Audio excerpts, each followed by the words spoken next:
Am I the asshole for refusing to switch my paid seat so a family could sit together on a 6-hour flight?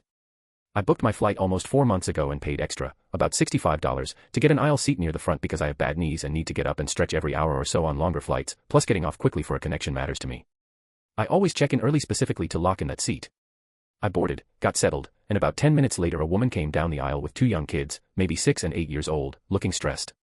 She stopped at my row and asked if I'd be willing to swap seats with her husband so her family could sit together.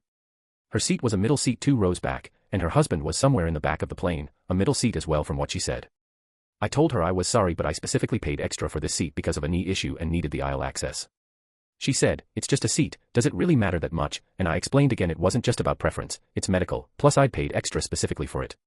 She got visibly annoyed and said, "Some people have no compassion," loud enough for nearby rows to hear. A flight attendant came by because of the commotion and I explained the situation. She was actually really understanding and said I wasn't obligated to move, especially since I'd paid for the seat's specific location. She then found a middle seat swap for the husband a few rows up instead, so the family ended up seated closer together anyway, just not exactly in the same row.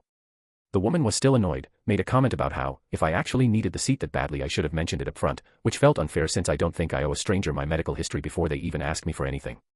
My sister thinks I should have just been more accommodating since it was only a 6-hour flight, and family separation with young kids is stressful.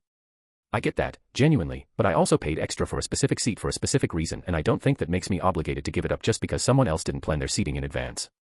Am I the asshole?